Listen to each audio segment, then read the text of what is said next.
Hello and welcome to the Tesla Tips and Tricks podcast. This is Rod Stuckey here with me, Tori Hornsby. Tori, how's it going? It's going great. How are you? Doing great. Excited about the holiday season. Got my Tesla in Santa mode today on the way back from the grocery store. Had Ashley tripping out a little bit, so that was a good time. Now, did you do ho ho ho or did you do ho ho ho not funny? Do you know about the not funny? No. So it does the same thing. It's just if you do ho ho ho, it plays run, run Rudolph. And if you do ho ho ho not funny, it does the funny version of Rudolph got run over by reindeer. Now I just said turn on, I just voice prompt turn on Santa mode. That'll do it if you're boring. It's better to say ho ho ho, don't you think? Yeesh. All right. You've given me something here we're just already all over the board here. But Oh, it's good. anyway, in Yeah. today's podcast, we're going to cover some of the more interesting posts from this week's T3 Facebook group, including does a Tesla's range reduce in the wintertime? Is the accessory power outlet 12 volt or 16 volt? How much does charging a Tesla add to your power bill and more? But first, for those of you who may be unfamiliar, Tori, tell us a little bit more about the T3 community. We're the largest Tesla Tips community in the world with we're just about to surpass 300,000 members. So we're super excited, but we provide real world tips and tricks to maximize the ownership of a Tesla. And we do it for current owners as well as prospective owners. We welcome people who are just shopping and just considering owning a Tesla. So if you haven't joined our Facebook group, be sure that you do. The link is on the screen, at the bottom of the screen. It's also in the description of this podcast or the video, depending on where you're watching it. And I do also want to mention that we release our best tips content on our YouTube channel. So be sure that you go there, like the video, subscribe to our channel, and that link is also on the screen and in the description. So look forward to you subscribing to us there. All right. Well, Tori, before we jump in, since we already got off the subject, it is the holiday season for us here in America. I'm in Florida. Tori is in Georgia. Today, I hit my voice prompt and said, turn on Santa mode, and boom, cars are reindeer and blinkers are Christmas jingles. Tori, tell us a little bit more about Santa mode. And tell Yeah. me So about this ho, ho, ho, not funny, funny thing. Yeah, so if you say turn on Santa mode, I think it just turns on Santa mode. But if you say ho, ho, ho, it turns on Santa mode and plays run, run, Rudolph. I think people know that song. I don't know the words to it. But, and then if you hit the voice prompt and you say ho, ho, ho, not funny, it starts playing Grandma got ran over by a reindeer. Oh my gosh, I have got this is I can't wait for dinner dates this week. We're gonna have a good time. So, And then if you all turn your right. blinker on, it plays sleigh bells and it changes the car on the screens to Santa's sleigh. And I noticed this year, at least it could have been this way last year, but I've noticed this year when you're in park, you can see the whole sleigh and all the toys in the sleigh. It's really cool. And Yes, then when it's you go very to drive, graphic. Looks so cool. it's awesome. I texted my dad. He just got a 26 Model Y, and I knew he was out and about, and I texted him and told him to turn on Santa mode. So I can't wait Yeah. to hear him tell me about that. You, He's gonna trip I out. know you can He's do it 80 from the toy years box. old. Like, he's 80 years old, and this car is driving him around everywhere. Now it's gonna be a sleigh. It's gotta be blowing his mind because it blows my mind still. So, And he's loving it. But yeah. just on Oh, a last note there, if you go to the toy box, if you click on the 3 dots at the bottom of the screen in the Tesla and go to toy box, you can see Santa mode if you scroll through, and you can just turn it on manually. You don't have to use voice prompts. yeah, okay. Yep, of course. Very good. So let's jump right into some of our T3 community posts. We're going to start with number 5. Has anyone else started to notice a range decrease from the winter mix? Obviously, we're in as this pod is being posted. It's December, and so temperatures are. We just had a huge storm in the Midwest of snow and sleet. So, Tori, take us through some of the comments from this post and give us a little bit of your analysis here. Well, I do think that the original poster is using a play on words for winter mix because that's a term for gas. And Joseph Clayton here, I'm sorry, oh, who was it? Dave Thomas. Here it is. Dave Thomas says, I took this post as a reference to oil producers making a specific blend for winter months that gives less miles per gallon. And that I think is what he's doing. But Dave Is says, this like run 2050 in the winter instead of 1040? yeah, something like that. It's there's more oxygen in the air in the wintertime and because the air is more dense. And so colder weather brings more dense air. I know this from drag racing. Uh, you could go in the fall, uh, in the middle of the day, you would have to change your tune up as you raced into the night because the air got cooler and more dense.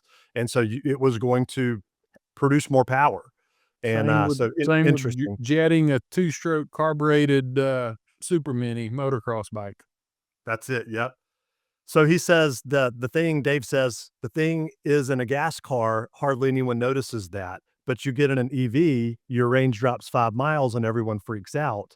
Sometimes too much knowledge causes too much stress." I think he's got a point there, because in an EV, you're very that range anxiety is a real thing, and even when you're used to it, everybody is super conscious about the range because is my battery, conditioning going down? Is it degrading faster? Why? I was at 279 miles. Now it's at 270. What's going on? And during the winter, your range does decrease, not because of oxygen in the air, not the density, but because of the battery conditioning and warming itself up. It's another reason why you want to keep your car all ABC always be charging or always be connected so that when you're preconditioning the car, turning on and getting the car up to temp, preconditioning it for leaving, it will warm up the battery and it'll use the house power to do it instead of the battery.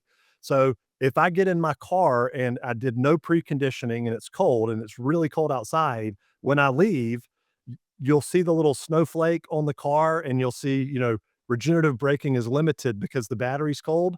So the car is warming up the battery so that it can perform at an optimal temperature and it can take a charge back from regen braking. Well, how is it doing that? It's using the battery. Therefore, your range goes down as you drive. So you start at 279 and usually get to the place you're going with 210 miles left, but now you got there and there's 195. Well, it's because the battery was conditioning and warming itself up. Also, heaters inherently use more energy than air conditioning pump. So the AC compressor does not use as much power as a heater, especially in older Teslas where you have resistive type heaters, they really use a lot of power.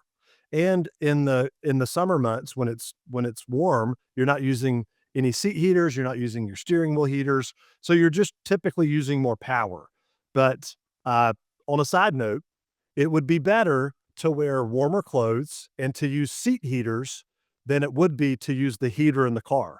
So it uses less energy overall if you put the car temperature to say 66 degrees and use seat heater and wear a jacket than it does if you put the heat to 72 in the car. That would use more energy than just using the heated seats in a lower temperature. So there is a point here. There is less mileage, less range in the winter months because of those things.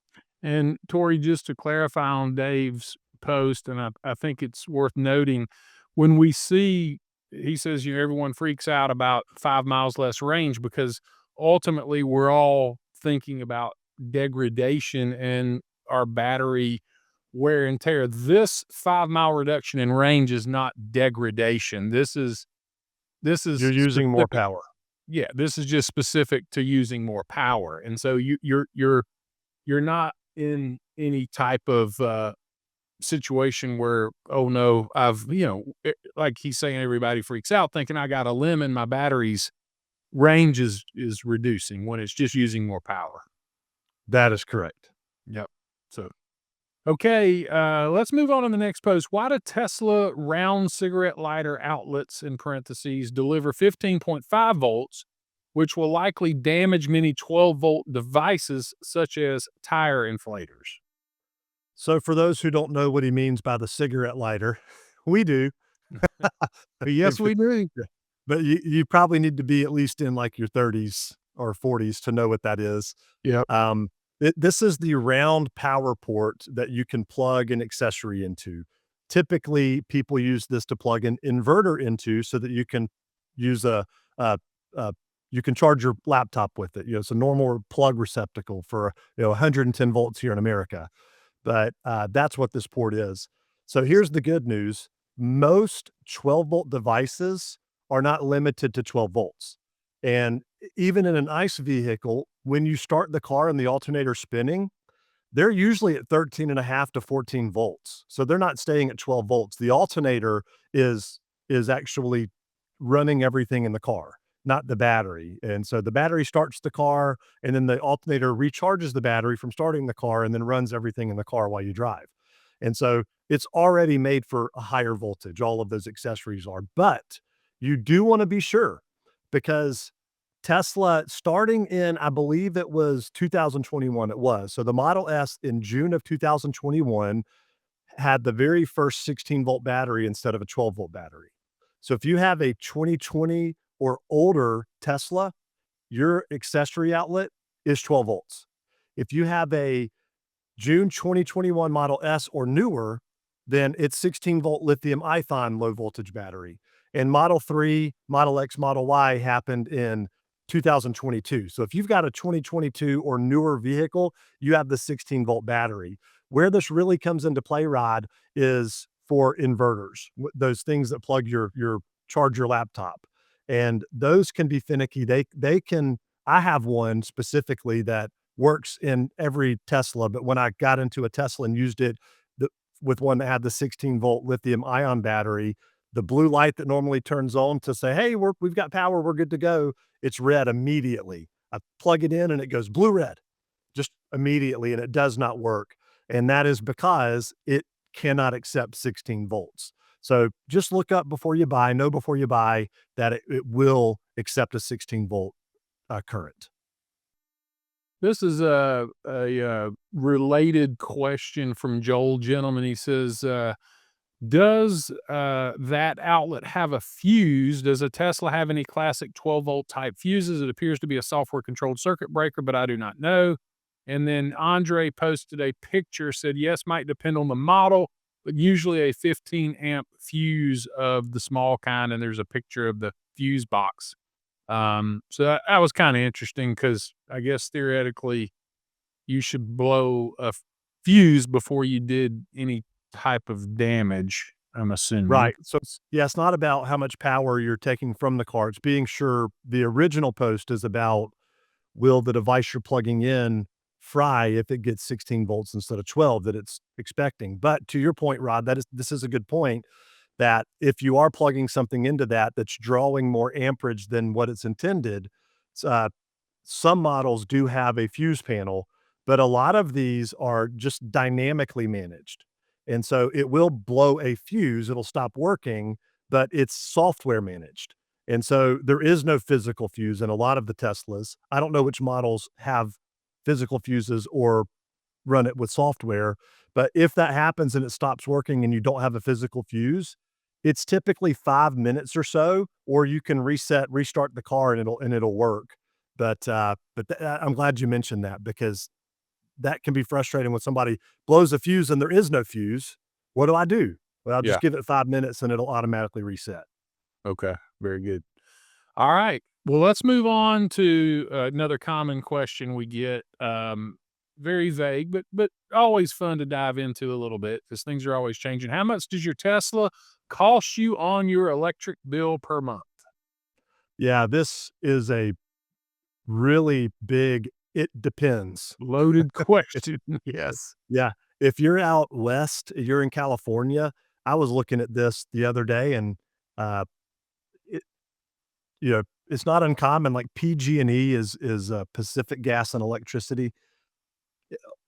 They're like 35, 40 that can be upwards of 40 cents, 45 cents per kilowatt hour, which is hugely different than what I pay here. For instance, I am with, EMC, Electric Membership Corporation, and I pay 11 cents per kilowatt hour between 11 p.m. and 7 a.m. or 6 a.m., and I pay 13 cents per kilowatt hour uh, from 7 a.m. until or from 6 a.m. until 11 p.m. So that it's negligible. There's a difference, that 2 cents. People would say, "Oh man, that's 20%." But it just feels like 2 cents. It doesn't feel like a lot. But, it really depends upon your area and your power company. Now, Rick Dystra has a great comment here, and he breaks down specifically what his Tesla has used and compares it to what his previous vehicle, a 2024 Honda CR-V, was using and what it cost in gas. So Rick says that his Tesla used 447 kilowatt hours. And so I don't know exactly how many miles he's driving, actually, he says it, 1,908 miles. And so he used 447 kilowatt hours for 1,908 miles at 14 cents per kilowatt hour. That cost him $62.58. His Tesla replaced that 2024 Honda CR-V where he averaged 35 miles per gallon. By the way, that's incredible. My daughter had a CR-V and did not get 35 miles per gallon. So that's I feel like that's pretty good. But average fuel cost where he is, which is in Florida, is $2.88 per gallon. So if you do that same 1,908 miles divided by 35 gallons, it's 54.5 gallons times $2.88. It was $157 in gas compared to his $62.58 in charging the car. So, that's a really good breakdown to help understand how much it cost, but you're gonna see answers all over the board. But I think that in most cases, per kilowatt hour charge is less than 20 cents for most of America geographically. In the bigger cities and out west, you're gonna pay more than that. But Yeah, gas is also more out there. yeah. Speaking of out west, here's a really specific comment from Alexander Bernard. In October, our Model Y long range charged at $242. I charged at home between 12 a.m. and 3 p.m. at 33 cents per kilowatt hour.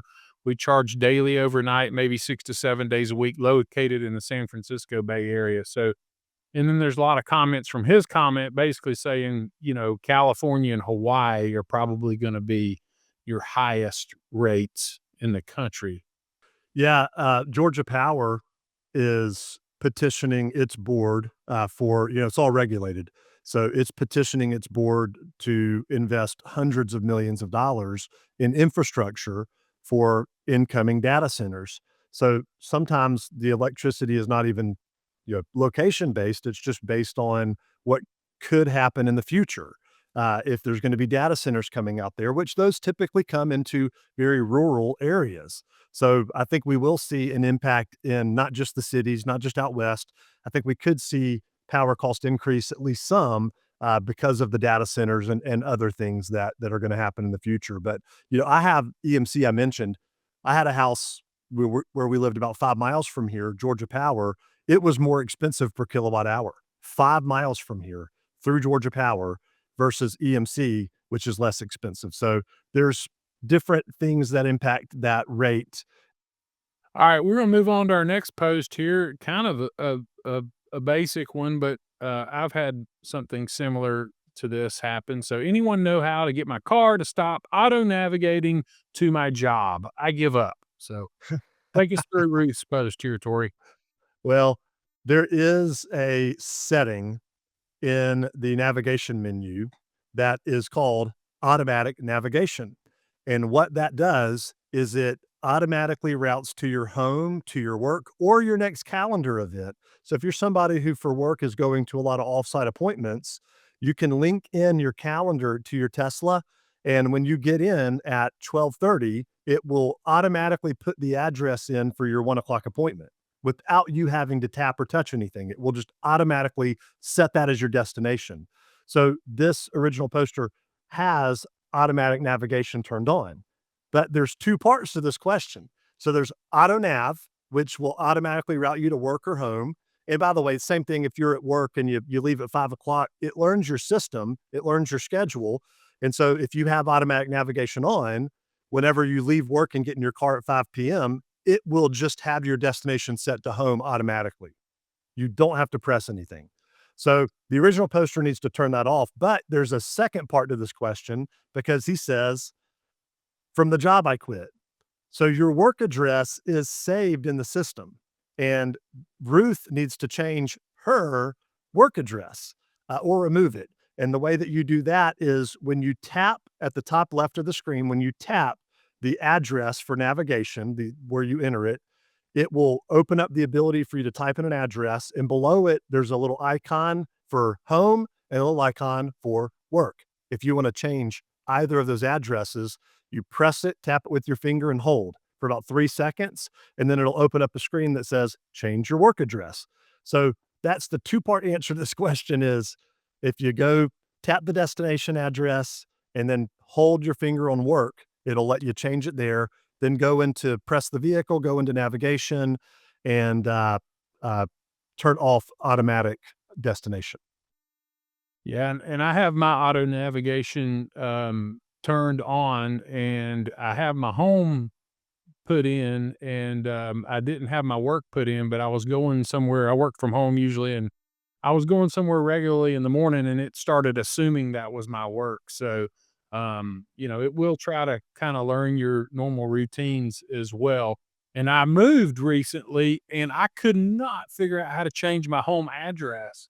And I looked everywhere, and this one of those simple things to where you press and hold it, and I just could not, for the life of me, figure it out. And it's so simple, but it's press and Yeah. hold. So, um but hey, Tori, one other quick thing that is, this is cool, something that I did not know that Jason J. Dub Wood commented.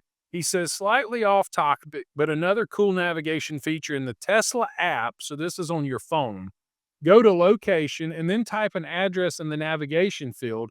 Then click send to car. And when you get in the car, it will navigate to that address. That's Mhm. very cool. I did not know that. Did you know that? I did know that. I've used it, because it is easier. We're used to typing on our phone, and so it's easier just to type something in on your phone than it is to get in the car and type on the address. But I have still, even though I know that, that is still more complicated than hitting the voice command and saying, "Take me to 123 Jack Street." And I'm impressed, you know, the evolution of voice commands has, when they first came out, they seemed amazing, but then you would say, "Call Christy," and it would say, "Calling Sherry." Right. "Go Yeah. to 123 Jack Street. Yeah. Routing to Canada." It's like, "No, what in the world's going on?" So people stopped using it. The Tesla voice commands, the system works so good. I'm so impressed with the ability. You don't have to even enter a city and a state, and if it's confused about even just on a street address, if you say, "Go to 123 Jump Street," then it'll pull up and show you a couple to choose from where you can just tap. But usually, it just gets it right the first time. I'm always impressed with that. Yeah, it does. It really does work. It does work good, but, sometimes, maybe you're, I don't know, sitting, in your house and you happen to have the address handy and you're going somewhere you never go. I got a doctor's appointment, whatever in Bradenton, and I can see there being an application for both, so that's cool. So, Yeah. last post we're gonna jump into here, Tori, from Ben Liu. He's got a screen grab from Sawyer Merritt that says, breaking, starting tonight, Tesla is launching a free 30-day trial of FSD supervised V14 in North America for an estimated 1.5 million Tesla owners with HW4 who have not purchased. Yeah, this is, very exciting. So what's happened here is the Tesla AI team has developed this awesome new version of full self-drive. Version 14.2 is what is out as we're filming this, and they're so proud of it that they want people to use it. And on a side note, the more people who use it, the more it's learning because it changed everything, even the logic behind how it bases, how it drives. It's all different. It's all new. And, it I gotta say, it's incredible. You can be parked in your garage and you can set an address and tap a button to start FSD. It will back you out of your garage. It will drive down your driveway. It will take you to the place you wanna go and park. And you can now say whether it's a parking lot or a parking garage, they've put a lot of work into this being able to park into parking garages and what to do with what are the the barriers that automatically come down. So that would freak out previous versions of FSD. So now there's auto barriers, there's logic and a lot of coding on that. And then even pulling at home. No Tesla has ever pulled into my driveway. It'll Yeah. take me up to my house, but it'll never pull into my driveway. Right. 14.2 pulls right into my driveway and pulls all the way up and goes and will pull into the tight space in my garage. I have no white tape. I have no P tape for parking that people have tried to trick the system in the past. It now will just pull you into the garage in the space that it will fit automatically. So it is night and day. I drove it 2 hours to see my daughter and my grandson on, uh, on Saturday of last week, and I 99% of the drive, it drove. And even my wife, who she's not a fan of it very much, and even at the end of it, I said, "You know, I didn't drive except for, like, 2 different times. That was the whole time that was full self-drive. You gotta admit that's pretty impressive." And she was like, "Yeah, it's come a long way." So they're giving this as a free trial. I do wanna make one more comment here, Rod. The majority of Teslas out there have hardware 3, and this is not, applicable to hardware 3. So 2023, mid-year, all Teslas started coming with hardware 4. So this is limited to those that have hardware 4 and the computer, the cameras, better processor, all of that.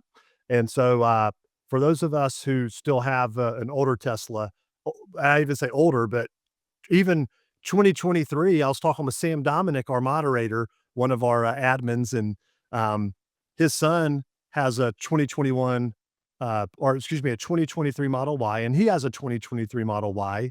His Model Y has hardware 4. His son's Model Y has hardware 3 because it was produced in like March or April. So, uh, for those of us who have hardware 3, this is going to be, I think, a really big reason to upgrade our cars to get a newer Tesla in the future.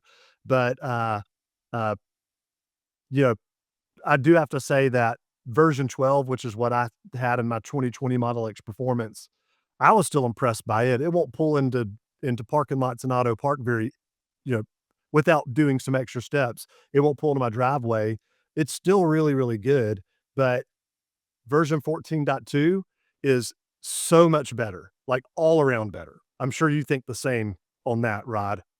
Yeah, and I'm just reading through some of the comments you know, I mean, there's this post, you know, with almost 300,000 members, you're gonna get a lot of different varying opinions. There's 65 comments in here, and, I see, you know, there's a couple of people in here speaking negatively about the, um, the upgrade, or update, and I got a '25 Model X, and it is absolutely remarkable. This update, the fact that it goes by parking places in a parking lot and it highlights them, and I can select which parking spot that I want. I've had it parallel park in a crowded little restaurant community over here. Um, the pulling in the driveway now, um, you know, I mean, this thing I've noticed, manhole covers and roadkill, it's totally behaving better. This thing is just it's remarkable, and like I mentioned at the start of the show, my dad's, Model Y, I'm riding with him a lot, and just I mean, the thing works amazing. Is it perfect? No, it's not perfect, but you can it is for people that are speaking negatively of it, it really just makes me wonder what their expectations are because it is that good. To me, it's the most remarkable, you know, we always talk about features and benefits, right? The feature is what it is, and then the benefit is what does it do for you. And the benefit of what this does for you, of allowing you to just sit there and chill and sip on your coffee and talk on your Bluetooth, like on a business call or whatever, is just it's just remarkable. I cannot. It never it I tell my wife's not a big fan either, for the same reason your wife isn't, I know. Uh, but I always say it never gets old. It never gets old. It's yeah, it's incredible. The biggest complaint that people have about, the 14.2 FSD is previous versions of full self-drive, you could use the scroll wheel on the steering wheel to set what you wanted your max speed limit to be. So if you're in a 45, you could scroll it up and set it to 53 or to 50 or to 48. And, you can no longer do that, but there are 4 modes. There's chill, there is, standard, there's, I think now you have sloth and you have, oh, that's what it is. what is Sloth, the what is the but then there's the Mad Max. Mad Max. Yeah, I was gonna say Yeah. not ludicrous, but Mad Max. Yeah. Yeah. So there's standard, which just basically does the speed limit a little bit more, it's just kinda normal. There's sloth mode, which does the speed limit or even below. And then there is, uh, oh, what's the 3rd mode up? It's like sport or, uh, it's faster. What is it? Hurry. Yeah, hurry mode. Gosh. There's hurry mode, and that's the one I tend to stay in. But hurry mode will do typically 8 to 10 miles an hour faster, and then on Mad Max, it will pass more cars. It's like it'll stay in the left lane more on the interstate. It's gonna drive, if it's 70, it don't mind driving 85 miles an hour if other traffic is doing that. It's gonna go a lot faster. You are still responsible for how fast the car goes, so if you don't wanna speed, put it on standard mode. So what I didn't like this either at first. I was like, "Man, I really do wanna set that max," but now that I've used it and put a lot of miles on it, it works better, and I have a full understanding of, like, if I wanna go fast, I don't have to scroll through and go, "Do I wanna go 68 or do I wanna go 72?" It's easier just to put it up on hurry or to go down to standard or to go to Mad Max. Have That's you noticed easier in for the me. autopilot settings now, there's not just that offset, you can scroll down and tell it the max speed you want it to go? Well, and that's been a thing. You can still go down and set a max of either relative or exact. And you can say a percentage or you can say, "I don't wanna do more than 15 miles over the speed limit Yeah. ever." And Yeah. then Mad Max would still work into within the confines of that. Right. So, people who are freaking out about this, "I can't set the exact speed number," I don't get it. If you use this enough, it's actually I I hated it at first. I like it way better now. Yeah. It's like a lot of things I tell people with Teslas, there's a learning curve, and sometimes you get frustrated, with the learning curve, but then once you get comfortable with it, it just seems so much more beneficial. I had this past over Thanksgiving weekend, I rented a Ford Lightning. I actually had a Ford Lightning on order for like 2 years and it never came in, and I probably 2 years ago would have been thrilled with that Ford Lightning experience, but when I was driving it, there were just so many things about it that just felt bad. You have to start, stop it. You got the key fob. You gotta start, stop it with the start, stop button. When you move the transmission selector, it feels like a toy car because it's not There's really no going cable, through it's not connected a to anything, yeah. transmission. It's like it's just there for experience. I don't know. It just so I can see where, like, going from an ICE vehicle to the Ford Lightning, you're like, "Well, yeah, there's nothing new to learn." But then at the same time, it was like, "Why am I carrying around this fob?" And I would get out of the car and I would leave, forget to turn it off with the start stop button, and every time I grabbed that shifter, it just felt like I was going back in time. And I don't know, just the interesting observation about how sometimes with Tesla, the learning curve when things change is a bit clumsy, but then you find so much value in it once you get get comfortable with it. So Yep. I love it. Yeah. For those who if you'll try it and stick with it, look, the camera is still it did people call it phantom braking. The only complaint that I've had from it doing anything is that it slowed down for in Georgia, we have a lot of trees, pine trees, oak trees, and so when the sun hits the right angle and the in the winter, it gets a little worse because the coverage, the leaves fall off, so the road is no longer shady. There's sunshine and shade like lines, and it slows down for that sometimes. That's the only thing that it's done, and even that is not horrible. Like it's like it understands that it's just the shadows after a second and goes, and that's happened maybe twice. So, other than Never that, happened to me with the palm trees, Tori. yeah. Well, that All Florida right. weather. Well, all fun stuff as usual, and, so we're gonna go ahead and wrap things up. Tori, any closing remarks before we, come to an end here? Yep. Go to our YouTube channel. It's youtube.com/@ Tesla tips and tricks spelled out and subscribe. We'd appreciate it. Sounds good. For Tori Hornsby, this is Rod Stuckey. Thanks for listening or watching, and we look forward to seeing you on the next episode.